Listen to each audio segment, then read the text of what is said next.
Arsenal have made their second January transfer signing. This one's been in the works for about a week now, as Mesut Ozil officially became a Fenerbahce player. Now Martin Ødegaard is now an Arsenal player. I haven't seen exact. I've heard he might well be taking that number 10 shirt as well, which is very interesting. I'll get into that. Of course, it's a loan deal, 6 month loan deal for Martin Ødegaard. But apparently, there's going to be a conversation in June, similar to Arsenal and Ceballos, really, where there's going to be a conversation about what his future holds. Apparently, Zidane doesn't really like him. Of course, he joined Real Madrid as a complete wonder kid, the Norwegian, joined in at the age of 15 and has a very high potential. Was dubbed the next Messi, the next Ronaldo. You know, he's one of these wonder kids. It hasn't really worked out for Real Madrid, for sure. However, last season he had a great season for Real Sociedad. I think he scored 9 goals and had 4 assists, which is quite decent for a team like Real Sociedad. Nearly signed him again, but after apparently Mikel Arteta and Edu came calling, he wanted to come to Arsenal.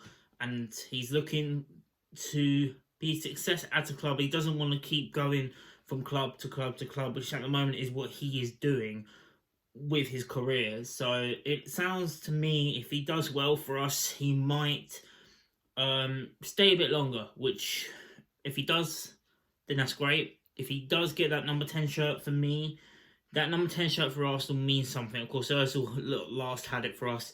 Gallas had it for a few years. That's when it didn't mean a lot. But of course, you've got the Bergkamps. You've got other great players that have worn that number 10 shirt. But mainly, Dennis Bergkamp was the one that solidified it for it to mean something for Arsenal, you know. And if you wear the number 10 shirt, you deserve it. Wilshere had it for a good few years as well. And yeah, so hopefully he can. We needed a creative player. We've got a creative player. From what I've heard about him, and I've done my research, he can play 8 and 10, which is good because it also means that we could still play him or Smith Rowe alongside Ødegaard. Maybe he can play alongside Thomas Partey, just behind Smith Rowe, which is interesting to me. But of course, it gives less impetus on Smith Rowe. It puts less pressure on the kid, which would be good because at the moment him and Saka are carrying us. We miss Smith Rowe a lot against Southampton on Saturday. It showed how much we missed him and his creativity, and the fact we'll now have somebody else, even if it is only for 6 months. It's a good sign. Apparently, the whole loan deal was only about £2.5 million, which isn't a lot. Apparently, the guy's only on 30 grand a week as well, 35 grand a week. He's 22 years of age, I think. And yeah, good creative player. And for a January signing, I am very happy. Let me know what you guys think in the comments down below. I'm wishing Martin Ødegaard all the best. I hope he does a brilliant job in an Arsenal shirt. And of course, if he does, then he could be here longer than 6 months. Who knows? But that's going to wrap it up here for me. Little update. Thought I'd tell you about the player, where he can play, what position.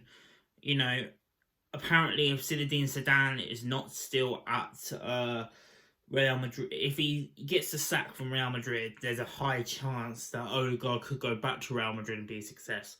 But if he stays at Real Madrid for the next 6 months, there's a very high chance we could sign him on a permanent deal, from what multiple reports are saying. So there's no option to buy or obligation to buy in the deal, but there's a verbal agreement in place, a bit like the Ceballos one. It's frustrating, but to be fair, they held up to their agreement with Ceballos, even though Ødegaard is, in terms of potential, a much better player than Dani Ceballos. So that's always a good sign. And yeah, it's another player from Real Madrid. Let me know what you guys think in the comments down below. For me, if we do get now a backup left back, it's not been a bad transfer window.